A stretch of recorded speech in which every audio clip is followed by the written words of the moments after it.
আমাদের নবীজি সাল্লাল্লাহু আলাইহি ওয়াসাল্লাম তিনি একদিকে রাসূল, অন্যদিকে আখেরি রাসূল। খতমে নবুয়তের অর্থ কি?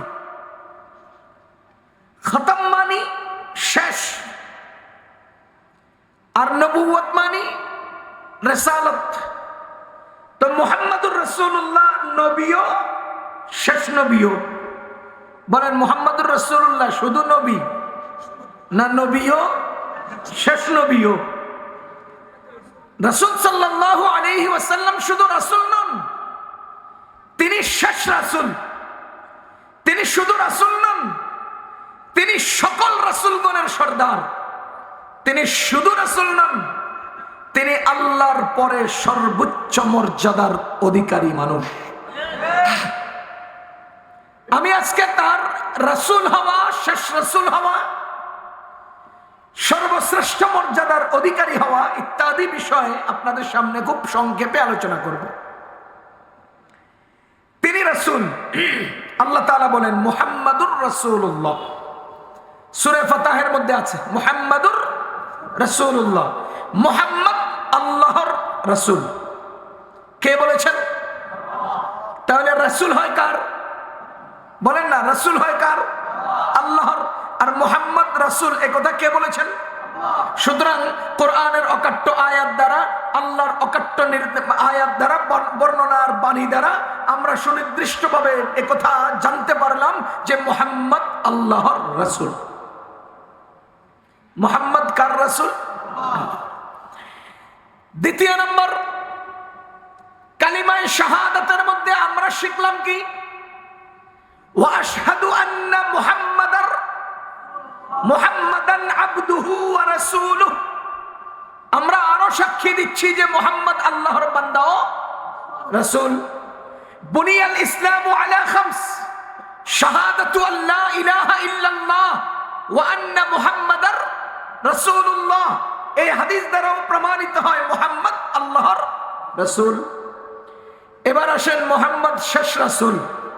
আল্লাহ তাআলা বলেন মা কানা মুহাম্মাদুন আবা আহাদিম মির রিজালিকুম ওয়ালাকিন রাসূলুল্লাহ ওয়া খাতামান নাবিয়্যিন। মুহাম্মদ তোমাদের কোন পুরুষের বাবা নন, তিনি রাসূল, তিনি আল্লাহর রাসূল এবং তিনি সকল নবীগণের শেষ নবী। তাহলে এই আয়াত দ্বারা তিনি আল্লাহর রাসূল এটা যেমন প্রমাণিত হয়, তিনি শেষ নবী এটাও প্রমাণিত হয়। মা কানা মুহাম্মাদুন আবা আহাদিম মির রিজালিকুম ওয়ালাকিন রাসূলুল্লাহ। তিনি যেভাবে আল্লাহর রাসূল, ওয়া খাতামান নাবিয়্যিন, তিনি সেইভাবেই নবীগণের খাতাম এবং শেষ। খাতাম মানি শেষ। অনেকে জিজ্ঞেস করবেন খাতাম মানি শেষ কিভাবে হয়? আমরা তো শেষ আখের শব্দকে বুঝাই, না, খাতাম মানিও শেষ। এখানে আমরা একেবারে দুইটা শব্দকে শক্তিশালী করার জন্য আল্লাহ আখের শব্দ না বলে খাতাম শব্দ বলেছেন। আখের শব্দ না বলে খাতাম শব্দ কেন বলেছেন? এই জন্য যে আল্লাহ তাআলা শক্তিশালী বর্ণনা দ্বারা একথা প্রমাণ করতে চান যে মুহাম্মদ সকল নবীগণের শেষ নবী। যেমন খাতাম শব্দের অর্থ হলো সিল। সিল মারে না? কোন একটা পেপারের মধ্যে সব কার্যক্রম শেষ হলে সিল মারে, এরপরে কি করে? কর্তৃপক্ষ সাইন করে। সিল মেরে সাইন করার মানে হলো এই কাগজে আর নতুন কিছু যুক্ত হবে না। খাতাম মানি আংটি, খাতাম মানি সিল। রাসূল সাল্লাল্লাহু আলাইহি ওয়াসাল্লাম একটা আংটি ব্যবহার করতেন, যে আংটিটার মধ্যে মুহাম্মদ রাসূলুল্লাহ লেখা ছিল। তিনি কোনো পত্র কারো কাছে প্রেরণ করতে ওই আংটি দিয়ে এভাবে সিল মেরে দিতেন। তার মানে খাতাম মানি সিল, খাতাম মানি আংটি, খাতাম মানি চূড়ান্ত ফয়সালার শেষ পর্যায়ে আল্লাহ তাআলা খাতামুন নবিয়্যিন বলে একথা প্রমাণ করে বললেন, বুঝালেন যে সকল নবীগণের লিস্টি করে মুহাম্মদ দিয়ে আমি সিল মাইরা দিলাম। মুহাম্মাদের মাধ্যমে সকল নবীগণের লিস্টির সিল চূড়ান্ত হয়ে গেল। এরপরে আর কোন রাসূল এবং নবী দুনিয়াতে নাই। যেমন রাসূল করিম সাল্লাল্লাহু আলাইহি ওয়াসাল্লাম এক হাদিসে বলেন, আনা খাতামুন নবিয়্যিন, আমি শেষ নবী, লা নবিয়্যা বাদি, আমার পরে কোন নবী নাই।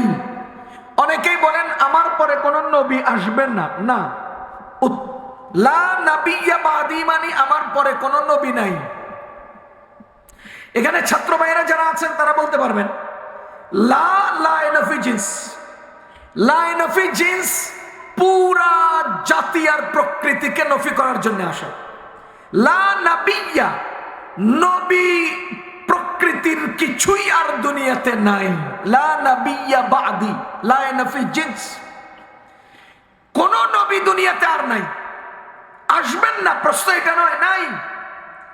এক হাদিসে আছে রাসূল করিম সাল্লাল্লাহু আলাইহি ওয়াসাল্লাম দুই আঙ্গুলকে এভাবে যুক্ত করে দেখালেন, আনা আনা ওয়াসসাআতু কাহাতাইন। নবীজি বলেন আমি আর কিয়ামত এমন, আমি আর কিয়ামত এমন। এই আঙ্গুল দুটাকে পাশাপাশি জড়িয়ে, পাশাপাশি রেখে আমি আর কিয়ামত এমন, এই বিষয়টা উপস্থাপনের দ্বারা দুইটা শক্তিশালী বিষয় সাব্যস্ত হয়। এক নাম্বার, যে আমার পরেই কিয়ামত, মাঝে আর কোনো পর্ব নাই, তার মানে আমি শেষ ধর্ম নিয়ে এসেছি, কিয়ামতের আগে আমার ধর্ম ছাড়া আর কোনো ধর্ম যুক্ত হবে না। দ্বিতীয় নম্বর, আনা ওয়াসসাআতু কাহাতাইন, এই আঙ্গুল দুটাকে পাশাপাশি রেখে দেখানোর দ্বিতীয় অর্থ হলো, ও দুনিয়ার মানুষ দেখো দেখো, আমি আসছি তো, আমার পরেই কিয়ামত, তার মানে কিয়ামত বেশি দূরে নয়। কিয়ামত, আচ্ছা আমি আর এই আঙ্গুল আর এই আঙ্গুল কি দূরে? তাহলে আমি আর কিয়ামত এরকম হওয়া মানে কি? আমার পরেই কিয়ামত, কদিন পরেই কিয়ামত, কিয়ামত আর বেশি দূরে নাই। যদিও 500 টাকার জন্য ছেলে তার মাকে হত্যা করছে,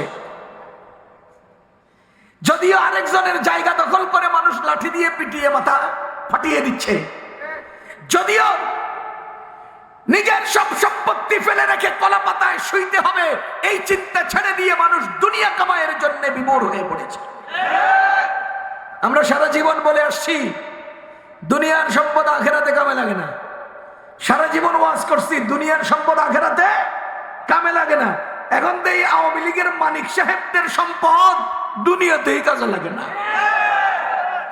গাড় দইরা 15 লাখ টাকা লইয়ে হেরে কলা পাতায় শোয়া রাখছে, হাজার হাজার কোটি টাকার বাড়িতে পাবলিক আগুন লাগায়, আর হ্যাঁ নিজের লেন্সা থুইয়া পালায়। কই আপনাকে পোস্টার এখন নামগুলো কই? আসেন খেলা হবে, সব খেলোয়াড়রা পালাইতে বাধ্য হয়েছে। কোন খেলোয়াড় নতুন করে আওয়ামী লীগের পরিচয় দিবেন না। যাগো কাছে শরম আছে, হায়া আছে, এরা আয়নাগরে মানুষ মারে যারা, এদের দলের কর্মী পরিচয় দিতে লজ্জা করা উচিত। একটা ফেসবুক স্ট্যাটাসকে কেন্দ্র করে একজন ছাত্রকে পিটিয়ে হত্যা করে যারা, তাদের দলের কর্মী পরিচয় দিতে তোমার লজ্জা করা উচিত।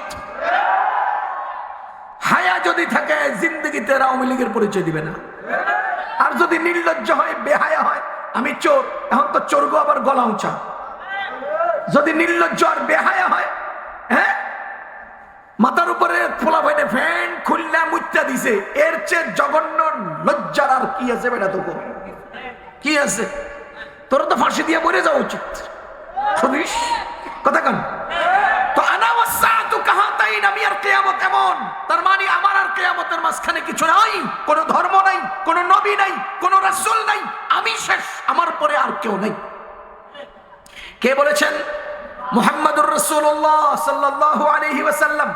আরেকটা আয়াতে আমরা পাই আমাদের নবী যে শেষ নবী, তারপরে আর কোন নবী নাই।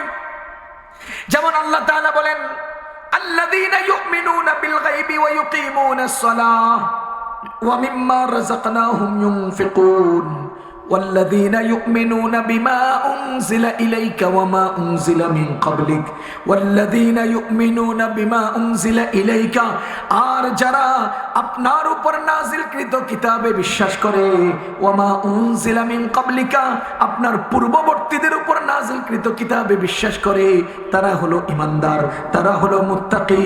ও মুসলমান, যদি পরবর্তীদের উপরে বিশ্বাস করা আর লাগতো, পরবর্তীতে যদি কোনো কিতাব আসতো, তবে ওয়া মিন বাদিকাও আল্লাহ বলতেন যেহেতু উনজিলা ইলাইকা ওয়া মা উনজিলা মিন ক্বাবলিকা, আপনি আর আপনার পূর্ববর্তীদের উপরে যারা কোরআন যারা নাজিলকৃত বিষয়গুলোকে যারা বিশ্বাস করে তারা হলো ঈমানদার। বুঝা গেল এই আয়াত দ্বারাও আল্লাহ বুঝালেন আল্লাহর রাসূল মুহাম্মদ এরপরে আর কোন রাসূল দুনিয়াতে নাই। এরপরে যারা এই দুনিয়াতে নবুয়তের দাবি করবে তারা ভণ্ড, যারা এই নবুয়তের দাবি করবে তারা বাতিল, তারা কাজ্জাব, তারা দাজ্জাল। তারা কি দাজ্জাল, তারা কাজ্জাব, তারা কাফের। ও মুসলমান, নবীজির জীবদ্দশায় একজন দাবি করেছিল মুসাইলামাতুল কাজ্জাব। দুঃখজনক বিষয় হলো যদি দুনিয়ার বুকে কোনো মিথ্যাবাদীও নিজেকে প্রতিষ্ঠিত করার জন্য দাঁড়ায় তবে সমাজের কিছু নিম্নমানের লোক তাদের পক্ষ নেয়। কথা কন? হ্যাঁ, খবিশ। আমার জানা মতে গত সরকারের আমলে এক লোক আরেকজনের স্ত্রীর সাথে অন্যায়তে ধরা পইরা গলার মধ্যে জুতা ঝুলাইয়া এলাকায় হাঁটাইয়া পিটাইয়া পাবলিক দেখাইছে। আবার সেই লোকটাই চেয়ারম্যানিতে দাঁড়াইছে, তো পাবলিকে ওরে ভোট দিয়া চেয়ারম্যান বানাইছে। আপনি বুঝতেছেন কিছু? এরকম কিভাবে বললে বুঝবো? আমাদের রুচির দেউলিয়াপনার কিভাবে বললে বুঝবো? কি পর্যায়ের দেউলিয়াপনায় গেছে তারা? সিদ্দিক থেকে হিরো আলম সব নৌকা মার্কা ভোট করার জন্য রেডি। এর কি আজব কথা? কোনো দায়িত্বশীল নাই, উপযুক্ত নাই, কেউ নাই। এই যে এখন অন্তর্বর্তীকালীন সরকার, ওনারা ছাত্র জনতার দাবি আর দেশের জনগণের দাবি বুঝতে চাইতেছে না। আজীব লাগে। সরকার ছাত্র জনতার দাবিতে ডক্টর ইউনূস সাহেব প্রধান হলেন, আর তিনি যত উপদেষ্টা বানাচ্ছে সব বিতর্কিত লোকদেরকে কেন আনতেছেন আপনি? এয়ার কন্ডিশনে বসবাসকারীদেরকে কেন আনতেছেন আপনি? আজকে প্রশাসনিক ভাবে কি পরিমাণ দুর্বলতা! রাস্তাঘাটে ডাকাতি হচ্ছে, রোডঘাট ভাঙ্গিয়া চুরিয়া চুরমার হয়ে যাচ্ছে, জায়গায় জায়গায় মানুষ ক্ষতবিক্ষত হচ্ছে, জটলা লেগে যাচ্ছে। না পুলিশের দেখা আছে, না আইনানুগ কোনো ব্যবস্থা আছে, না রাস্তা সংস্কারের আয়োজন আছে, না বাজারকে দমন করে দ্রব্যমূল্যের ঊর্ধ্বগতি রোধ করে মানুষের জীবনযাত্রাকে স্বাভাবিক করার চিন্তা আছে। সবখানে নিজেদের অফিসে বসিয়া সাই চপ্পর মারার তালে আছে। আর এই সমস্ত বিতর্কিত ওই মোস্তফা ফারুকী একদম হেরে বানাইছে উপদেষ্টা, হ্যাঁ আসলে হারা জীবন আওয়ামী লীগের দালাল। এই সমস্ত দালালদেরকে আপনি উপদেষ্টা বানাচ্ছেন কেন? কেন মানুষের মনের দাবি বুঝতেছেন না? আমার বুঝে আসে না। আমাদের উপযুক্ত উপদেষ্টা হওয়ার বহু লোক আছে না নাই? আওয়ামী লীগের মতো এত দেউলিয়া হয়ে গেলেন কি লিগে? আপনি এই সমস্ত ফারুকি তারুকি উচ্ছিষ্ট গুলো আনতে হবে কেন? আমরা আমাদের অঙ্গন থেকে প্রতিবাদ জানাই, আমরা অঙ্গন থেকে ধিক্কার জানাই, আমরা আমাদের অঙ্গন থেকে এটার জন্য নিন্দা জানাই। যেখানে বিষম প্রভাব প্রতিপত্তি আর ক্ষমতার অধিকারী সরকারকে আমরা এই দেশ থেকে বাগাইছি, সেখানে আপনারা উল্টা করলে আপনাদের ব্যাপারেও আমাদের পদক্ষেপ হবে। কি মনে করেন? যাহা হোক, মুসলমান আল্লাহ তাআলা যেই পর্যায়ে থাকার জন্য নির্দেশনা দিয়েছেন সেই পর্যায়ের বাইরে যাওয়ার সুযোগ নাই। আমরা বলছিলাম আমাদের নবীজি শেষ নবী, আমাদের নবীজির পরে কোন নবী যারা দাবি করবে তারা কাফের এবং ধোঁকাবাজ, মিথ্যাবাদী। তো মুসাইলামাতুল কাজ্জাব একজন লোক ছিল, যেই লোককে নবীজি নিজে কাজ্জাব বলেছে, যে লোকটাকে নবীজি নিজে কাজ্জাব বলেছে, সেই লোকটাই মুসলমানদের সাথে যুদ্ধে আসছে। তো মুসাইলামাতুল কাজ্জাবের পক্ষে 40,000 সৈন্য মুসলমানদের বিরুদ্ধে যুদ্ধ করতে আসছে। আপনি কি মনে হয় মুসাইলামাতুল কাজ্জাব সত্যবাদী না মিথ্যাবাদী? সে কি নবী না ধোঁকাবাজ? সে কি মুসলমান না কাফের? এবার বলেন, যাকে কাফের নবীজি বলেছেন, যাকে ধোঁকাবাজ নবীজি বলেছেন, যাকে কাজ্জাব মিথ্যাবাদী নবীজি বলেছেন, সেই লোকটা যখন মুসলমানদের সাথে যুদ্ধে আসে, তার পক্ষে যুদ্ধ করার অস্ত্রধারী সৈন্য কতজন? চিন্তা করেন তার পিছনে কি পরিমাণ লোক জড়াইছে। চিন্তা করেন তার পিছনে কি পরিমাণ লোক জড়ো হয়েছে। জড়ো হওয়ার দুই অর্থ। এক অর্থ হলো তার পক্ষ হয়ে কাফেররাও তার শক্তি যোগাইছে। যেমন আমাদের দেশে মুসলমানরা কাফের পক্ষে শক্তি যোগায়, আমাদের দেশের মুসলমানরা কাফেরদের পক্ষে শক্তি যোগায়। আপনারা জানেন? জানেন না? এই যে গত কিছুদিন থেকে সনাতনীদের পক্ষে আওয়ামী লীগরা শক্তি যোগাইছে, বুঝেন নাই? সনাতনীরা মুসলমান না হিন্দু? হয় না? আর আমাদের আওয়ামী লীগ মার্কা মুসলমানরা হেগুলোকে যোগ দিয়ে সনাতনী হইয়া স্লোগান দিছে। তো কথা বুঝেন, কাফেরদের সাথে মুসলমানরাও যুক্ত হয়ে যাচ্ছে। এখন কোথায় গেছি আমরা? সারা জীবন দেখলাম মুসলমান কেউ দালালি করলে তার পক্ষে কাফেররা আসে, আর এখন দেখি কাফেরদের লগে আমরা মুসলমান দালালরা যুক্ত হই। যা হোক, উদাহরণগুলো দিলে আবার আপনাদের গায়ে লাগতে পারে। গায়ে তো সারা জীবন লাগাইছি। ওই আমি ওয়াজ করবো, গায়ে লাগবো না, তো এই ওয়াজ করে লাভ কি? কে রে ভাই, ওয়াজ করলাম গায়ে লাগলো না, তো এই ওয়াজ করে লাভ কি? যা হোক, মুসাইলামাতুল কাজ্জাবের পক্ষে যুদ্ধ করার জন্য সৈন্য আসছে কতজন? 40,000। তাহলে এর পক্ষে অন্যান্য সাপোর্টার কি পরিমাণ ছিল? আরেক নবীর দাবি করেছিল ইয়ামানে আসওয়াদ আনাসি। আর আজকে আমাদের সমাজে, আমাদের সময়ে একজন বড় নবী দাবিদার গোলাম আহমদ কাদিয়ানী। সুতরাং মুসলমান, মুসাইলামাতুল কাজ্জাব যেমন মিথ্যাবাদী, আসওয়াদ আনাসি যেমন মিথ্যাবাদী, গোলাম আহমদ কাদিয়ানীও তেমন মিথ্যাবাদী। মুসাইলামাতুল কাজ্জাব যেমন কাফের, আসওয়াদ আনাসি যেমন কাফের, আজকের গোলাম আহমদ কাদিয়ানীও কাফের। গোলাম আহমদ কাদিয়ানী, জোরে কোন কি? তার অনুসারীরাও, তাদেরকে যারা শেল্টার দেয়, ও মুসলমান কাফের। কথা বুঝছেন? যেমন উদাহরণ দিলে বুঝবেন। মেসওয়াক করা কি? কোন মেসওয়াক করা? আপনারা কি আকাশের দিকে তাকাইয়া আল্লাহ মেসওয়াক দাও বললে মেসওয়াক পাওয়া যায়? আপনারা কি জমিনে মাটি খুঁড়লে নিচে মেসওয়াক পাওয়া যায়? তো মেসওয়াক কোথায় পাওয়া যায়? গাছে। মেসওয়াক কোথায় পাওয়া যায়? এবার আপনি বলেন গাছের কাছে না গেলে মেসওয়াক পাওয়া যাবে না। এখন গাছের কাছে মেসওয়াকের জন্য যাওয়া সুন্নত, গাছটা কাটা সুন্নত, গাছের আগাটারে সাইজ করা সুন্নত, চাবাইয়া নরম করাও সুন্নত, এরপরে মেসওয়াক করা সুন্নত। কথা বুঝছেন? শুধু গাছের কাছে যাওয়া সুন্নত না, মেসওয়াকের জন্য গাছের কাছে যাওয়া সুন্নত। ডাল কাটা সুন্নত না, মেসওয়াকের জন্য ডাল কাটা সুন্নত। কেন রে ভাই? মেসওয়াক সুন্নত হওয়ার কারণে মেসওয়াক কেন্দ্রিক যত কাম আছে সবগুলো সুন্নত। নামাজ ফরজ হওয়ার কারণে নামাজ কেন্দ্রিক যত কাজ আছে সব কাজ ফরজ। ইবাদত ফরজ হওয়ার কারণে ইবাদত কেন্দ্রিক যত কাজ আছে সবগুলো ফরজ। ঠিক তেমনি ভাবে মুসাইলামাতুল কাজ্জাব কাফের হওয়ার কারণে তাকে যারা কাফের মানে না তারাও কাফের। তার প্রাসঙ্গিক যা কিছু আছে সব কাফের। সুতরাং আমরা বাংলাদেশ সরকারকে বলবো, গোলাম আহমদ কাদিয়ানী এই জাতি গোষ্ঠীটাকে আপনারা বাংলাদেশে আরো মজবুত করে ঘর বানায় দেন, আরো মজবুত করে বাড়ি বানায় দেন, আরো মজবুত করে হেদের মিনারাওয়ালা ইবাদতের জায়গা বানায় দেন, কিন্তু শুধু কাফের বলে দেন। হিন্দুদের মজবুত মন্দির নাই, খ্রিস্টানদের মজবুত চার্চ নাই। আমাদের কি সমস্যা? কাদিয়ানীদেরও থাকবে। আমাদের কি সমস্যা? কাদিয়ানীরও থাকবে। কিন্তু হিন্দুরা যেভাবে কাফের, ধর্ম হিসাবে তারা যেমন হিন্দু, ধর্ম হিসাবে তারা যেমন ইহুদি, ধর্ম হিসাবে অন্যরা যেমন বৌদ্ধ, ধর্ম হিসাবে অন্যরা যেমন খ্রিস্টান, আরে ধর্ম হিসাবে কাদিয়ানীরা কাফের, এই কথা বলে দেন। আমাদের পাসপোর্টে মুসলমানদের মতো তাদের ধর্ম হিসাবে ইসলাম থাকবে না। আমি এটা বুঝার জন্য একটা উদাহরণ দিই। আমরা দারুল উলুম দেওবন্দে যখন পড়ি তখন একটা সোবা অর্থাৎ একটা বিভাগ থেকে, ইন্ডিয়ার একটা বিভাগ থেকে 25 জন ছাত্র দেওবন্দে ভর্তি নেয়। আমাদের বাংলাদেশ থেকে 25 জন ছাত্র ভর্তি নিয়েছিল আমি যে বছর ছিলাম।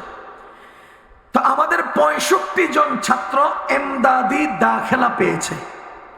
আমাদের বছর বাংলাদেশি 65 জন ছাত্র একদম ফার্স্ট ক্লাস পাশ করে ভর্তি পরীক্ষায় উত্তীর্ণ হয়েছে। আরো 20 জন গাইরে এমদাদি, মানে তারা ভর্তি হওয়ার যোগ্য, কিন্তু মাদ্রাসা থেকে ফ্রি খাবার পাবে না।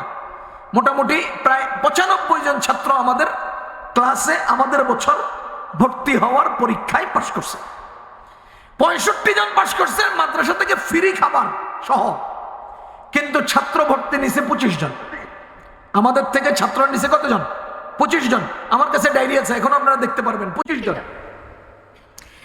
কেন 65 জন পাশ করলো, 25 জন নিল কেন? এর কারণ হলো এই যে এই সাইডের একটা বিভাগ, এই সাইডে আরেক বিভাগ, এখানে আরেক বিভাগ, ওখানে আরেক বিভাগ, এই 4 বিভাগ মিলাইয়া আমরা 25 জন করে 100 জন নেব। এটা হলো আমাদের টার্গেট, প্রাতিষ্ঠানিক নিয়ম। এখন আপনারা এক বিভাগেই 65 জন জিতে গেছেন, যদি আপনাদের 65 জন নিয়ে নেই, ওখানে ঘাটতি পড়বে কিনা? অন্য বিভাগগুলোতে ঘাটতি পড়বে কিনা? তাহলে তোমাদের এখানে এমদাদি হোক গাইরে এমদাদি হোক, ভর্তির যোগ্য পাইলেই আমরা 25 জন নিয়ে নেব। তোমাদের এখানে এমদাদিতে 500 জন হলেও আমরা 25 জনই নিব। কারণ তোমার এখান থেকে 100 জন নিয়ে নিলে বাকি 300 ভাই কি করবে? বাকি 3 বিভাগ থেকে আমরা কে নেব? এই জন্য এক বিভাগের সর্বোচ্চ কোটা হলো 25 জন। আপনারা কি আমার এতটুকুন কথা বুঝছেন? এবার আপনারা বলেন, বাংলাদেশ থেকে উমরা করার জন্য, বাংলাদেশ থেকে হজ করার জন্য প্রতি বছর যদি 50,000 লোক হজে যায়, কথার কথা 5,000 লোক যদি হজে যায়, এবার আপনারা বলেন যারা আমরা মুসলমান আছি 5,000 লোকের মধ্যে আমরা 5,000 লোকেই তো হজে যাওয়ার কথা, কিন্তু কাদিয়ানীদের যদি 5 জন লোক ওখানে মুসলমান পরিচয় দিয়া হজের বিষয় নিয়ে মক্কা মদিনায় চলে যায়, ও মিয়া, কাফেরদেরকে মক্কা যাওয়ার অনুমতি নেই, কাফেররা তো হারাম শরীফে যাওয়ার ইজাজত নাই, কাফেররা তো হারামাইনে যাওয়ার ইজাজত নাই, কাফেররা তো মিনা মুজদালিফায় যেতে পারে না, কাফেররা তো আরাফাত ময়দানে যেতে পারে না। অথচ এরা কাফের হয়েও আমাদের 5,000-এর 5টা কোটা নিয়ে চলে গেল, তারা কাফের হয়েও মক্কায় চলে গেল, আমাদের 5 জনদের পিছিয়ে পড়ে গেল। আমরা চাই না অনিসলামের কেউ, কাফের কেউ ইসলামের পরিচয় নিয়ে আমাদের কোটার উপর হস্তক্ষেপ করুক। নারায়ে তাকবীর, নারায়ে তাকবীর, আল্লাহু আকবার। কাদিয়ানী জালালালা, কাদিয়ানী কাদিয়ানী, ইসলামের শত্রুরা আজকের মাহফিল সারা বিশ্বের মুসলিম নারায়ে তাকবীর। কাদিয়ানীদেরকে সরকার বড় বড় মসজিদ বানায় দেখ, হেদের ইবাদতখানা বানায় দেখ না, হেদেরকে এস্টাবলিশ করে দেখ না, আমাদের কোনো সমস্যা আছে? হিন্দুরা থাকতেছে, আমাদের কি সমস্যা? আমরা এদের সাথে সৌজন্য সামাজিক চলাচল করব, ধর্মীয় কোনো আচার আচরণে তারাও আমাদের সাথে নাই, আমরাও তাদের সাথে নাই।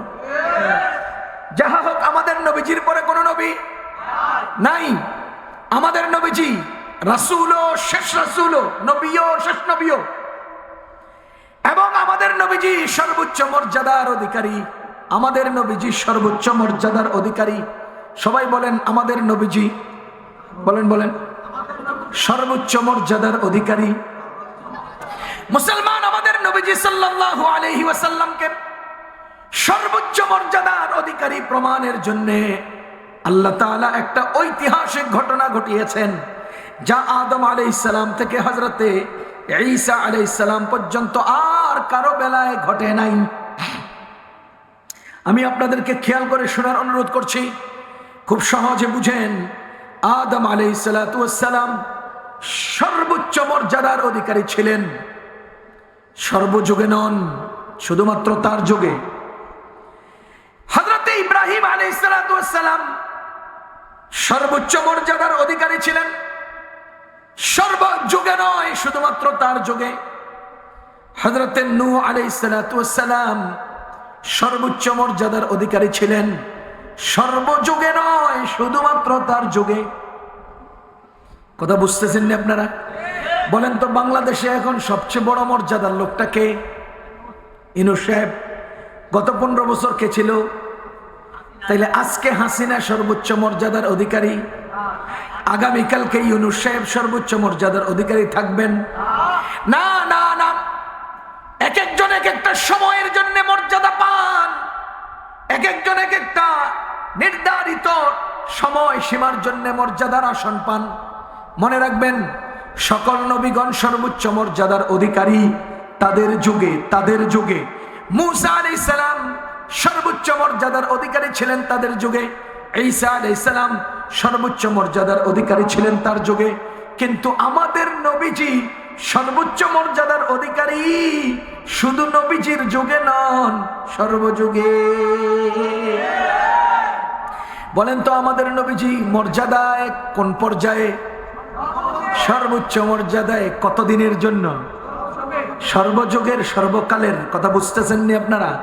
এটা বুঝানোর জন্য আল্লাহ তাআলা নবীজিকে যে পরিমাণ মুআজিজা দিয়েছেন, এই মুআজিজাগুলোর মধ্যে একটা মুআজিজা হলো মেরাজ, একটা ঘটনা হলো মেরাজ, একটা ঐতিহাসিক পটভূমি হলো মেরাজ। আমাদের নবীজি মেরাজে গেলেন। মুসলমান মেরাজের ইতিহাস বললে অনেক লম্বা ইতিহাস। নবীজি মক্কা থেকে যখন রওনা দিলেন আল্লাহর নির্দেশিত বাহনের মাধ্যমে, সুবহানাল্লাযী ইসরা বিআবদিহি লাইলাম মিনাল মাসজিদিল হারামি ইলাল মাসজিদিল আকসা। নবীজি মসজিদে হারাম থেকে মসজিদে আকসার দিকে রওনা দিলেন। আল্লাহ তাআলা মসজিদে আকসায় নিয়ে পৌঁছাবেন। মজার একটা ঘটনা শোনাই। মসজিদে আকসা আজকে বাইতুল মাকদাস, যেটাকে আমরা ফিলিস্তিনে বলে থাকি, ইহুদিরা দখল করে রেখেছে। মুসলমান আল্লাহর বান্দাগণ, মসজিদে আকসায় যে রাত্রে নবীজি যাবেন মেরাজে, যেই রাত্রে নবীজি মেরাজে মসজিদে আকসায় যাবেন, সেই রাত্রে মসজিদে আকসায় একটা মজার ঘটনা ঘটছে। ঘটনাটা তারিখে ইসলাম আসে গেলাইতে আসছে। আমাদের নবীজি মেরাজে যাবেন, এখন বাইতুল মাকদাসের পরিচালক আছে না, কি মনে করেন, দারওয়ান আছে, পরিচালক আছে, এটা দেখাশোনা করে, রক্ষণাবেক্ষণ করে, এরকম কত খাদেম আছে। যেই দিন নবীজির মেরাজ হবে সেই দিনের রাত্রের নামাজ শেষে সব মানুষ যখন চলে গেল, তখন তারা মেইন ফটকটা লাগানোর জন্য গেছেন। গিয়ে দেখেন যে ডাইনের ফটকটা বামের ফটক থেকে একটু বাঁকা হয়ে, মানে এটা আর খাপে খাপে লাগে না, একটু বাঁকা হয়ে গেছে। এটা খাপে খাপে লাগে না। একবার চেষ্টা করছেন, লাগে না, ধাক্কা দিছে না। এটা তো হালকা পাতলা আমাদের প্লাস্টিকের না, বিশাল বড়, বিশাল কিছু। এটা সোজা করতে পারেন না, লাগানোর চেষ্টা করেন, লাগে না। এবার উপস্থিত যারা ছিল সবাই জমা হলো, সবাই মিলে ঝুলে চেষ্টা করলো, লাগে না। পরে এই হালতে রেখে চলে গেছেন যে আগামীকাল বড় মিস্ত্রি এনে আমরা দরজাটা ঠিক করব। এদিকে রাত্রেবেলা আমাদের নবীজিকে আল্লাহ তাআলা পাঠালেন। দেখেন কুদরতি নিদর্শন। যদি লেগে যেত কি সমস্যা ছিল, যদি লেগে যেত কি অসুবিধা হতো। যে আল্লাহ আমাদের নবীজিকে এক রাত্রিতে বাইতুল্লাহ থেকে বাইতুল মাকদাসে এনে আসমানের ৭ আসমান উপরে উঠিয়ে জান্নাত জাহান্নাম দেখিয়ে এত ঘটনা ঘটান, সেই আল্লাহ বাইতুল মাকদাসের দরজাটা বাঁকা করে রাখতে হবে কেন? তিনি পুরোপুরি মানুষ লাগাইয়া চলে যাবেন, তিনি ঘটনা ঘটাবেন। ঘটনা ঘটানোর পরে আবার এটা সকালবেলা আপন জায়গায় দেখবেন যে লাগানো, যে তালা লাগাইয়া গেছেন, ওই তালা লাগানোর হালতে থাকতো। অসুবিধা কি ছিল? আল্লাহ পারতেন না? কিন্তু করলেন না কেন? এটাকে এইভাবে লাগানোবিহীন অবস্থায় মানুষ চলে গেল, রাত্রি গভীর হলো, আল্লাহ সকল নবীগণকে বাইতুল মাকদাসে হাজির করলেন, আর আমাদের নবীজিও আসলেন। এখানে রহস্যটা বলে দিই, এই দরওয়াজাটা না লাগা এবং পরের দিন সকালবেলা সব লোকজন আসছেন ফজর পড়ার জন্য, আয়েশা দরজা ধাক্কা দিছে, দেখেছে দরজা আবার আগের মতো লাগে। কিরে রাত্রে লাগলো না? এত চেষ্টা করলাম, এখন যে আবার লাগে। এই যে রাত্রে তোমরা লাগাইতে গিয়ে পারলা না, আর এখন যে আবার লাগে, মাঝখানে যে ঘটনা, এই বিশাল ঘটনাটা সুবহানাল্লাযী আসরা বিআবদিহি লাইলাম মিনাল মাসজিদিল হারাম ইলাল মাসজিদিল আকসা, এই আসরা বিআবদিহির ঘটনাকে সত্যায়ন করার জন্য এটাও একটা দলিল। যদি তালা লাগানো হালতে থাকতো, মসজিদে বাইতুল্লাহ শরীফ থেকে বাইতুল মাকদাসে নবীজি গেছেন, তালাটা দেয় আমি খোলা, লাগানো কই, যদি আইতেন তাহলে তো তালা লাগানো থাকলো কেন? মানুষের মনে প্রশ্ন তৈরি হতো। আচ্ছা, আমরা যেভাবে তালা লাগাই গেছি এভাবেই তো তালা লাগানো পাইছি, তাইলে মসজিদে আকসায় নবীজি আসলেন কিভাবে? এখানে মেরাজ হলো কিভাবে? সব রাসূলগণ আইলেন কিভাবে? নবীজি সেখানে আবার ইমামতি করলেন কিভাবে? তালা যেমনি লাগাই থুয়ে গেছি, এমনিই তো লাগাই না পাইছি, তাইলে এত প্রশ্নগুলো তৈরি হতো। আমরা লাগানোর চেষ্টা করছি, লাগে নাই, খোলা ছিল। রাত্রেবেলা একটা ঘটনা ঘটছে, সকালে আইসা দেখি লেগে গেছে। আসলেই তো আসরা বিআবদিহি সত্য। এই ঘটনার সত্যায়নের জন্য এটা একটা দলিল। আর যদি তালা লাগানো থাকতো তাহলে আপনি দলিল দিতে পারতেন না, মানতো না মানুষ। এবার আপনারা বলেন, রাত্রেবেলা সকল নবীগণ যখন সেখানে হাজির হলেন, 2 রাকাত নামাজ পড়বেন, সবাই কাতারে দাঁড়ালেন, ইমামতি করবে কে? ইমামতি করবে কে? আমি আপনাকে জিজ্ঞেস করি, আদম আলাইহিস সালাম ছিলেন কিনা? নূহ আলাইহিস সালাম ছিলেন কিনা? ইব্রাহিম আলাইহিস সালাম ছিলেন কিনা? মুসা আলাইহিস সালাম ছিলেন কিনা? ঈসা আলাইহিস সালাম ছিলেন কিনা? এবার আমি আগেই আপনাদেরকে বলেছি, নূহ আলাইহিস সালাম সর্বোচ্চ মর্যাদার অধিকারী ছিলেন তার যুগে। ইব্রাহিম আলাইহিস সালাম সর্বোচ্চ মর্যাদার অধিকারী ছিলেন তার যুগে, সর্বযুগে না। কিন্তু আমাদের নবীজি সর্বযুগে সর্বোচ্চ মর্যাদার অধিকারী, এই কথা প্রমাণ করার জন্য যার যার যুগের যার যার মর্যাদার অধিকারী নবীগণকে কাতারে পিছনে দাঁড় করিয়ে তাদের সামনে আমাদের নবীজিকে ইমাম বানিয়ে আল্লাহ তার সর্বোচ্চ মর্যাদা সর্বযুগে, এই কথাটা প্রমাণ করলেন। তাহলে আমাদের নবীজিকে আল্লাহ তাআলা মর্যাদা সর্বোচ্চ দিলেন কিনা? কোন কালে? সর্বকালে। এই কথা প্রমাণ করার জন্য সর্বকালের মর্যাদার নবীগণকে ইমাম মুক্তাদি বানালেন আর আমাদের নবীজিকে ইমাম বানালেন। সুবহানাল্লাহি ওয়া বিহামদি। সুতরাং আমাদের নবীজি সর্বোচ্চ মর্যাদার অধিকারী নবী। ও মুসলমান, আমাদের নবীজি সর্বোচ্চ মর্যাদার অধিকারী নবী। আমাদের নবীজিকে আল্লাহ তাআলা সকল নবীগণকে যত মুজিজা দিয়েছেন, আমাদের নবীজিকে তার চেয়েও বেশি পরিমাণে মুজিজা দান করেছে। সকল নবীগণের মুজিজাগুলো ছিল সাময়িক, আমাদের নবীজির মুজিজাও কিছু কিছু সাময়িক, কিছু কিছু স্থায়ী। কথা বুঝেন, আমাদের নবীজির মুজিজা কিছু কিছু ছিল সাময়িক, কিছু কিছু হলো স্থায়ী। ও আল্লাহর বান্দাগণ, প্রথমে বুঝবো মুজিজা কাকে বলে। মুজিজা বলা হয় আল্লাহর নির্দেশে নবুয়ত প্রমাণের স্বার্থে নবীগণের মাধ্যমে প্রকাশিত দুর্লভ ঘটনাকে। দুনিয়ার কারো আকলে কবুল করবে না, দুনিয়ার কোনো ঘটনার সাথে মিলবে না, কিন্তু নবীগণের দ্বারা নবুয়ত প্রমাণের জন্য আল্লাহর পক্ষ থেকে আল্লাহর নির্দেশে যেই ঘটনা তৈরি হবে, প্রকাশ পাবে, সেই ঘটনাকে বলা হয় মুজিজা। যেমন উদাহরণ দেন, আমাদের নবীজি দুনিয়াতে থাকাকালে আসমানের এই চাঁদকে আঙ্গুলের ইশারায় 2 ভাগ করেছেন কিনা? জোরে বলেন, করেছেন কিনা?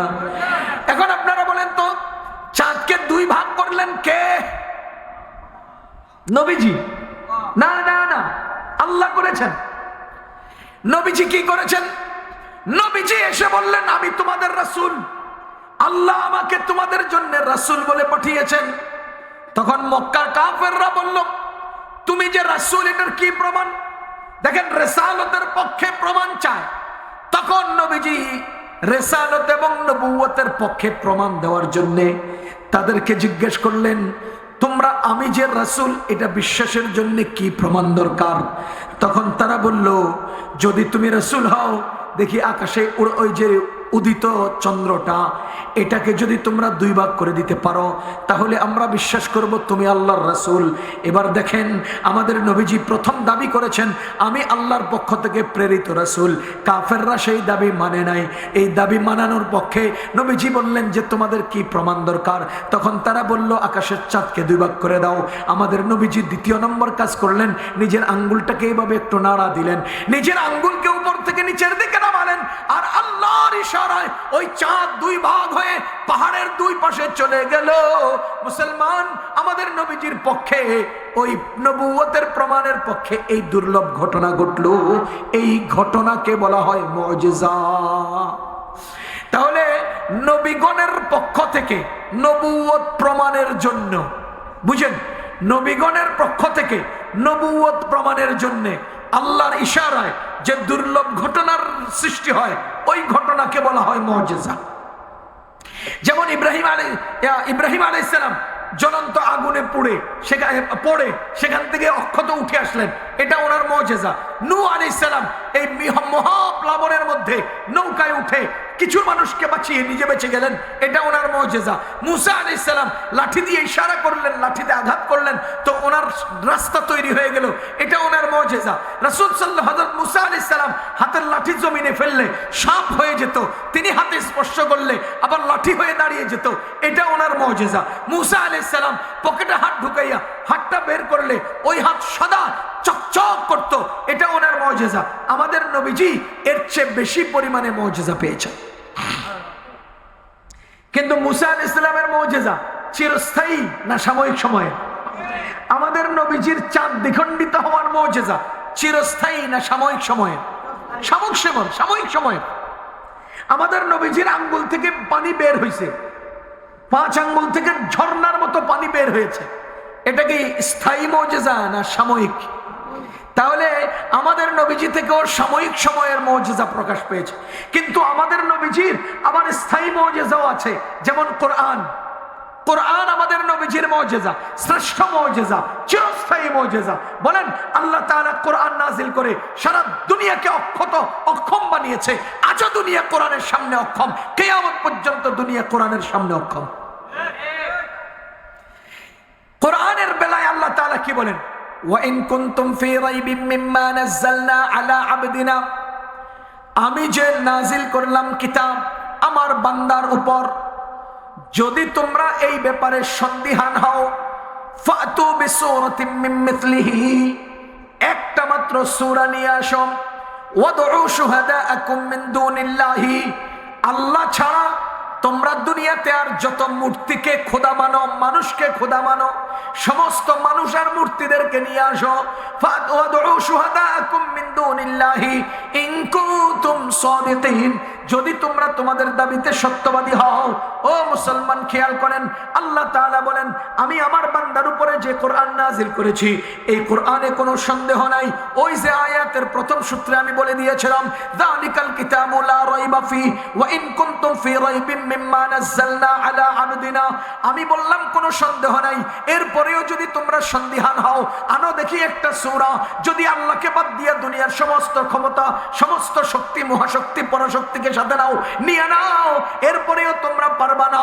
আল্লাহ বলেন, ফাইল্লাম তাফআলু ওয়া লান তাফআলু ওয়া ফাইল্লাম তাফআলু ওয়া লান তাফআলু, ছাত্র ভাইয়েরা বলতে পারবেন, লাম তাফআলু লান তাফআলু, একটা নফি জাহাদ আর একটা নফি তাকিদ। নফি জাহাদ এখন থেকে পূর্বের পূর্ণ সময়কে নফি করে, নফি তাকিদ এখন থেকে ভবিষ্যতের পূর্ণ সময়কে নফি করে। আল্লাহ বলেন, ফাইল্লাম তাফআলু ওয়া লান তাফআলু, অতীতে কখনো পারো নাই, ভবিষ্যতে কখনো পারবা না। কোরআনের মতো আরেকটা আনতে অতীতে কখনো পারো নাই, ভবিষ্যতে কখনো পারবা না।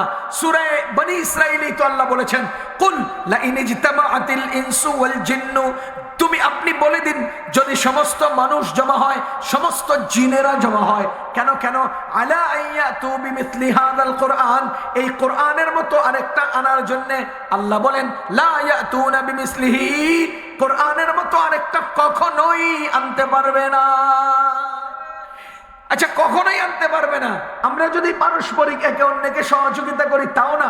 আল্লাহ বলেন, লা ইয়াতুনা বিমিসলিহি ওয়ালাউ কানা বা'দুহুম লিবা'দিন যাহিরা, দুনিয়ার সব মানুষ যদি আইনস্টাইনের মতো এরকম মেধাবী হয়, এরপরে একে অন্যকে যদি সহযোগিতা করে, জিনেরা সবাই যদি আইনস্টাইনের চেয়ে শক্তিশালী মেধাবী হয়, হেরাও যদি একে অন্যকে সহযোগিতা করে, আরে না, সব আইনস্টাইন জিন, সব আইনস্টাইন মানুষ একত্র হয়ে যদি একে অন্যকে হেল্প করে আর সহযোগিতা করে, এরপরে বসিয়া এই শব্দের পরে লাগাইলে মনে হয় সুন্দর হবে, এই জাতীয় ফিকির করিয়া, চিন্তা করিয়া, মাথা ঘামাইয়া যদি এরপরেও তারা চেষ্টা করে, লা ইয়াতুনা বিমিসলিহি, কোরআনের মতো আরেকটা আনতে পারবে না। এবার বলেন, কতদিনে পারবে না?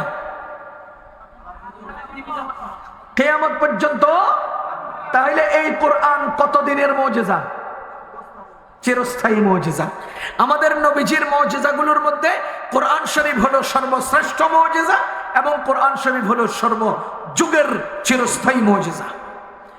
আমাদের নবীজির দ্বিতীয় নম্বর স্থায়ী মুজিজা হলো খতমে নবুয়তের মুজিজা। আমাদের নবীজির রাসূল রিসালতের খত, মানে রিসালত শেষ, নবীজি শেষ রাসূল, শেষ নবী, এটাও কিয়ামত পর্যন্তের জন্য মুজিজা। তাহলে বুঝা গেল নবীজির খাতমে নবুয়ত আজকের যেমন মুজিজা, নবীজির যুগেরও তেমন মুজিজা, কিয়ামত পর্যন্তের জন্যও তেমন মুজিজা। আমাদের নবীজির জীবদ্দশায় নবীজির খাতমে নবুয়তে যারা আঘাত করেছে তারা যেমন ভণ্ড, আজও যদি কেউ আঘাত করে তারাও তেমন ভণ্ড। কিয়ামতের আযানের টাইমেও যদি কেউ নবীজির খাতমে নবুয়তে আঘাত করে তারাও তেমন ভণ্ড। সুতরাং আমাদের নবীজির খাতমে নবুয়তটাও চিরস্থায়ী মুজিজা। কথা কি বুঝতেছেন? আমাদের নবীজির খতমে নবুয়তের পক্ষে যারা আন্দোলন করে, যারা কথা বলে, যারা কাজ করে, তাদের চেয়ে সেরা আর কেউ বড় আমলি হতে পারে না। একটা উদাহরণ দিলে বুঝবেন। আমাদের নবীজি সাল্লাল্লাহু আলাইহি ওয়াসাল্লামের খতমে নবুয়তের পক্ষে যারা কাজ করেছেন এর মধ্যে একজন, যেই একজনকে আল্লাহ তাআলা ইব্রাহিম আলাইহিস সালাতু ওয়াস সালামের মুজিজার পর্যায়ের কারামত দান করেছেন। ইব্রাহিম আলাইহিস সালামেরটা মুজিজা, আমাদের নবীজির উম্মতেরটা মুজিজা না কারামত? কারামত।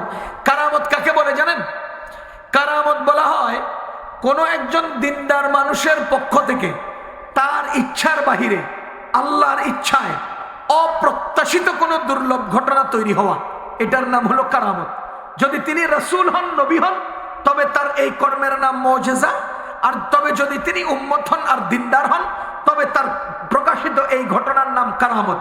আর যদি কোনো ব্যক্তি এরকম দুর্লভ ঘটনা ঘটায় কিন্তু সে দিনদার না হয়, বুঝা গেল সে নিজের তিলেস্মতিতে করেছে, এটার নাম কারামত নয়। যেমন জাদুকররা আপনাদের সামনে করে পাখি বের করে, এটা দুর্লভ ঘটনা, কিন্তু এটা দিনদার থেকে হয় নাই, এটার নাম জাদু। এটার নাম কি? জাদু। দিনদার মানুষের পক্ষ থেকে অপ্রত্যাশিত একবার হইতে পারা, এটার নাম কারামত। নবীগণের পক্ষ থেকে হওয়া, এটার নাম মুজিজা। সাধারণ বদ্দীন লোকের পক্ষ থেকে একই ঘটনা বারবার ঘটাইতে পারা, এটার নাম জাদু। কারামত একবার প্রকাশ পায়, বারবার পায় না।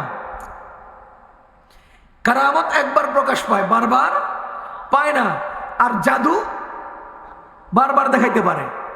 সুতরাং ওইটা হলো তার লাখ ভেলকি লাখ, আর এটা হলো জানিও না কি হবে, কিন্তু হয়ে গেছে। তো আমাদের নবীজির নবুয়তের পক্ষে একজন তাবেঈ, সাহাবীও না, একজন তাবেঈ, তার দ্বারা একটা ঘটনা আল্লাহ ঘটাইছেন। আমি আপনাদেরকে বলেছি ইয়ামানে একজন ভণ্ড নবী দাবিদার ছিল, যার নাম ছিল আসওয়াদ আনাসি, ইয়ামানে। তো আসওয়াদ আনাসি নবুয়ত দাবি করার পর মুসলমানদের একজন তাকে সামনে দাঁড়ায় বলে, তুই ভণ্ড, তুই কাজ্জাব, তুই মিথ্যাবাদী, তুই দাজ্জাল। আমি শুরুতেই বলছিলাম এরকম বেহুদা মানুষের পক্ষেও অনেক সহযোগী হয়ে যায়। তো আসওয়াদ আনাসি নবুয়ত দাবি করার পর তার অনেকগুলো অনুসারী হয়ে গেছে। এখন তার অনুসারী উম্মতরা কি কয়? কয় এই লোকটারে যে আপনারে ভণ্ড কয়, এই লোকটাকে আপনি মাইরা ফেলেন, মাইরা ফেলেন। কয় জীবন্ত গলা টিপে তো আর মারণ যাব না, আগুনে ফেলায় দেন। তো এর পক্ষের যেসব লোকগুলো আছে এরা সবাই মিলে একটা গর্ত করছে, গর্ত করে সেখানে শুকনা কাঠ ঢালছে, ঢাইলে সেখানে পেট্রোল ঢেলে দিছে, এরপরে ওখানে মেসের কাটে দিছে, দাউ দাউ করে আগুন জ্বলে উঠছে। পরে ওই যে লোকটা মুসলমান, ওনার নাম ছিল আবু মুসলিম খাউলানি রাহিমাহুল্লাহ। ওনার নাম কি? আবু মুসলিম খাউলানি রহমতুল্লাহ আলাইহি। ওনাকে ধরে ওই উত্তপ্ত জ্বলন্ত আগুনে ফেলে দিছে। এখন এই উত্তপ্ত এবং জ্বলন্ত আগুনে দাউ দাউ করে জ্বলতেছে, উনি ভিতরে ঢুকে পড়ছে। দীর্ঘ সময় পর্যন্ত সেখানে থাইকা এই জ্বলন্ত আগুনের ভিতর থেকে উনি দিব্যি হাইটা উপরে চলে আসছে। একটা পশমও জ্বলে নাই, একটা কাপড়ও জ্বলে নাই। কি আশ্চর্য কথা! এখন আপনারা বলেন, একটা লোকের মিথ্যাবাদী দাজ্জাল কাজ্জাব বললে সে আমারে কইছে তোরে গুলি করবো, মাইরা ফেলবো, হুমকি দিছে। তো এই হুমকির আমি কিছুটা হইলেও ডরাইতাম, কারণ কি না কি করে। এখন হ্যাঁ, আমারে আগুনে ঢাইলা দেওয়ার পরে আমার আগুনে আমার কিছু জ্বালাইতে পারে নাই। এবার আমি উঠে আসার পরে ওর হুমকিরে আর ডরাইবার সময় আছে? কথা কন, তুই তো আমার আগুনে ফালাইছিস মারবার লাগিয়া? আরে ফালানোর আগ পর্যন্ত কিছু হলেও ডরাইছিলাম, এখন পয়রা যখন জ্বলি নাই আর কারণে ডরাই না। তুই কাসসাব, তুই মৃত্যু, তুই দাজ্জাল, তুই ধোঁকাবাজ, তুই ধোঁকাবাজ। মুহাম্মদ শেষ নবী, তুই নবী হতে পারস না। যখন আগে তো একবার কইছে, এখন 100 বার কয়। আগে নিম্ন আওয়াজে কইলে এখন উঁচা আওয়াজে কয়। তেহের মুরিদরা কইতেছে, কয় না এই লোকের দেশে যদি রাখেন তো আপনার ব্যবসা লাল বাতি, আপনার ব্যবসা শেষ, বাগাই দেন রে। তো তারা একটা উটের উপরে উঠাইয়া ইয়ামান থেকে বের করে দিছে।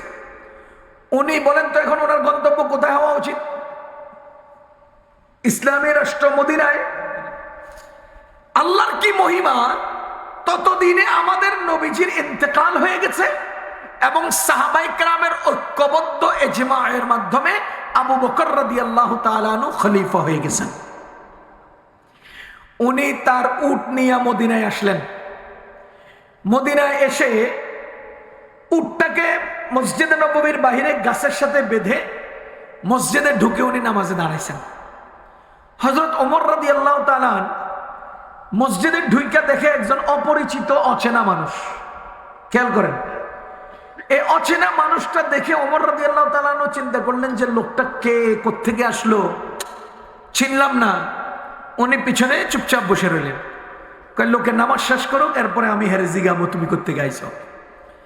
উনি নামাজ শেষ করার পরে ওমর রাদিয়াল্লাহু তাআলা আগে আসলেন, আইসা সালাম করলেন, মুসাফা করলেন, মুআনাকা করলেন। এরপরে জিজ্ঞেস করলেন আপনি কে, কোত্থেকে আসছেন? তো উনি বলতেছে আমি ইয়ামান থেকে আসছি। কোথা থেকে আসছে ভাই? ইয়ামান থেকে আসছে। তো ওই যে ইয়ামানে আসওয়াদে আনাসি একজন মুসলমানকে আগুনে ফেলে দিছে, আগুন থেকে তিনি অক্ষত এবং নিরাপদ উঠে আসছেন, এই খবর ইয়ামান থেকে বাইদবাই মদিনায় আগেই চলে আসছে। তো ওমর রাদিয়াল্লাহু তাআলা আনহু ওই লোকটাকে জিজ্ঞেস করতেছে, ভাই আপনি যে ইয়ামান থেকে আসছেন, আমাদের এক ভাইকে যে আসওয়াদ আনাসি আগুনে ফেলে দিছিল, আমাদের ওই ভাই সম্পর্কে আপনি কি কিছু জানেন? জিজ্ঞেস করতেছে কাকে? ঘটনা ঘটছে যার সাথে, তাকে। তো ভাই আপনি কি আমাদের ওই ভাই সম্পর্কে জানেন যাকে আগুনে ফেলে দেওয়া হয়েছিল কিন্তু তিনি অক্ষত উঠে আসছেন? তো উনি কাচুমাচু কইরা বলতেছে, হ্যাঁ চিনি তাকে, তার নাম আবু আব্দুল্লাহ। আরবিরা এখনো আসল নামের চেয়ে কুনিয়ত ব্যবহার করতে বেশি স্বাচ্ছন্দ্য বোধ করে, পছন্দ করে। তো উনি কাচুমাচু কইরা নিচের দিকে তাকায় কি কয়, হ্যাঁ আমি তাকে চিনি, তার নাম আবু আব্দুল্লাহ। এবার ওমর রাদিয়াল্লাহু তাআলা কি ভাই আমাদের মতো? লাউ কানা বাদি নবিয়্যান লাকানা ওমর, আমার পরে যদি নবী হতেন তো ওমর হতেন। তো কোন পর্যায়ের মর্যাদা, কোন পর্যায়ের চৌকস, কোন পর্যায়ের যোগ্যতা সম্পন্ন ওমর, যেখানে তার মতের উপরে আল্লাহ তাআলা বহু আয়াত নাজিল করেছেন। তিনি একজন মহান ব্যক্তি, যিনি ইসলামের দ্বিতীয় খলিফা হয়েছেন। তিনি এই লোকের কাচুমাচু অবস্থা দেখে, তার বর্ণনা ভঙ্গি দেখে, শরীরের হালত দেখে চোখের দিকে তাকাইয়া কয়, লোকটা আপনি না তো? ওমর রাদিয়াল্লাহু তাআলা ওনাকে কি জিজ্ঞেস করেন, লোকটা আপনি না তো? উনি এবার বলতেছে, জি লোকটা আমি।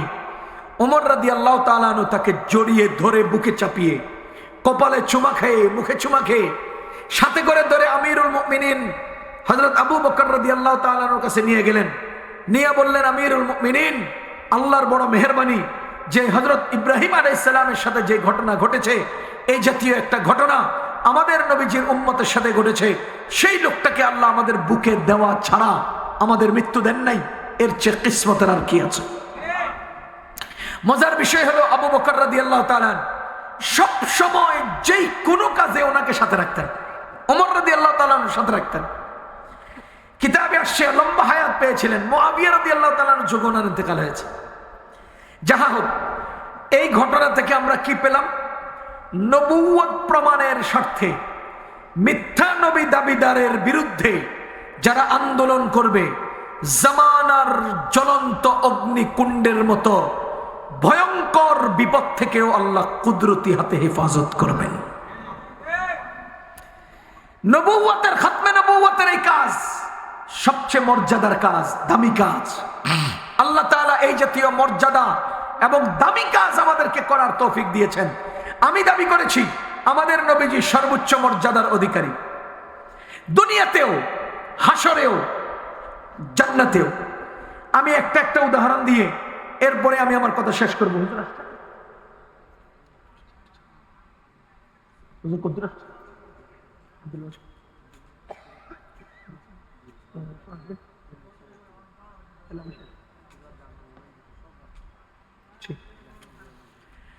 তো আমি এই কথাটা শেষ করে ইনশাআল্লাহ আমরা একটা পর্যায়ে যাচ্ছি। আমাদের নবীজি দুনিয়াতেও সর্বোচ্চ মর্যাদার অধিকারী, হাসরেও, জান্নাতেও। কথা শুনেন,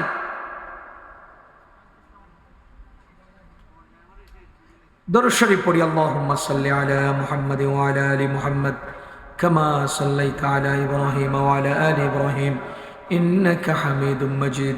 আল্লাহুম্মা বারিক আলা মুহাম্মাদ ওয়া আলা আলি মুহাম্মাদ কামা বারাকতা আলা ইব্রাহিম ওয়া আলা আলি ইব্রাহিম ইন্নাকা হামিদুম মাজিদ।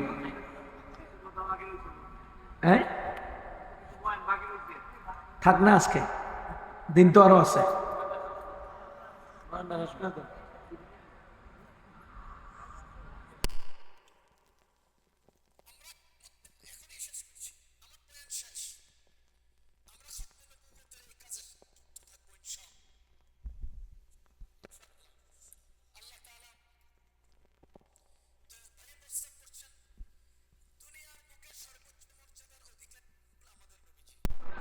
আচ্ছা, আপনারা বলেন তো, কবরে গেলে কয়টা প্রশ্ন করা হবে? নবীজির ব্যাপারে প্রশ্ন থাকবে কিনা? তাহলে তিনি কত গুরুত্বপূর্ণ। হাসরের ময়দানে শাফাআতে কুবরার অধিকারী অন্য কোন রাসূল হবেন না, আমাদের নবীজি। মাকামে মাহমুদ অন্য কোন রাসূল পাবেন না, আমাদের নবীজি। হাউজে কাউসার অন্য কোন নবী রাসূলগণ পাবেন না, আমাদের নবীজি পাবেন, আমাদের নবীজি পাবেন। তো এই সব দ্বারা বোঝা যায় হাসরের ময়দানেও সর্বোচ্চ মর্যাদার অধিকারী হবেন আমাদের নবীজি, জান্নাতেও আমাদের নবীজি। এক হাদিসের মধ্যে আসছে, নবীজি বলেন জান্নাতে একটা মর্যাদার আসন থাকবে, সর্বোচ্চ মর্যাদার আসন। সেখানে একজন লোক বসবে, একজন মাত্র লোক বসবে। নবীজি বলেন আমি আশা করছি সেখানে আমি বসবো। সুবহানাল্লাহ। সেই মর্যাদার আসনের নাম হলো ওসিলা। এই এখানে খেয়াল করে শুনেন, যারা শুনবেন লাভবান হবেন। শেষ, আমাদের নবীজি বলেন জান্নাতের সর্বোচ্চ মর্যাদার একটা আসন হবে, একজন লোক বসবে, সেই মর্যাদার আসনের নাম হবে ওসিলা। আমি আশা করছি আমি বসবো। তাহলে এই মর্যাদার আসনে কে বসবেন? আমাদের নবীজি। এখানে আমাদের জন্য একটা সুসংবাদ আছে ভাই, শুনেন। নবীজি বলেন যে উম্মত আমার জন্যে আল্লাহর কাছে এই মর্মে দোয়া করবে যে আল্লাহ আমাদের নবীজিকে আপনি জান্নাতের ওসিলা দিয়ে দেন, ওই উম্মতের জন্য হাসরের মাঠে আমার সুপারিশ ওয়াজিব হয়ে যাবে। কি মজার কথা না? আমি দোয়া করলেও তিনিই তো বসবেন। এ ভাই, আমি দোয়া করলে কে বসবেন? দোয়া না করলে কে বসবেন? তাইলে দোয়া করলে কার লাভ? আমার লাভ। আপনারা কি কোন সময় নবীজির জন্য এই দোয়া করছেন? জি বলেন, জি। কিন্তু জানি না কোথায় করছি, এটা জানি না। আল্লাহুম্মা রাব্বা হাযিহিদ দাওয়াতি তাম্মা পড়ছেন কিনা? আল্লাহুম্মা রাব্বা হাযিহিদ দাওয়াতি তাম্মা ওয়াস সালাতিল কায়িমা। এরপরে কি বলছেন? আতিমানি দাও, আতিমানি দান করুন মুহাম্মাদান, মুহাম্মদকে, আল ওয়াসিলা, ওই জান্নাতের ওয়াসিলা। আতি মুহাম্মাদানিল ওয়াসিলাতা ওয়াল ফাদিলা ওয়াবআথহু মাকামাম মাহমুদান আল্লাযী ওয়া'আদতা।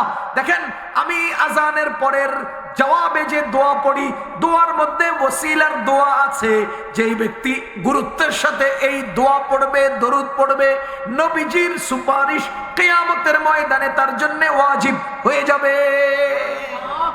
তাহলে আমরা মর্যাদা পেয়ে যাব নবীজির জন্য দোয়া করলে, সুপারিশ পেয়ে যাব নবীজির জন্য ওসিলার দোয়া করলে। এর দ্বারা বোঝা গেল নবীজি জান্নাতেও সর্বোচ্চ মর্যাদার আসনে বসবেন। আল্লাহ আমাদেরকে সেই নবীজির উম্মত বানিয়েছেন। নবীজির আহকামগুলো, নবীজির আনিত বিধানগুলো, নবীজির রেখে যাওয়া সুন্নতগুলো ঠিক মতে আদায় করার তৌফিক দান করুন। সুবহানাল্লাহি ওয়া বিহামদিহি, সুবহানাকাল্লাহুম্মা ওয়া বিহামদিকা।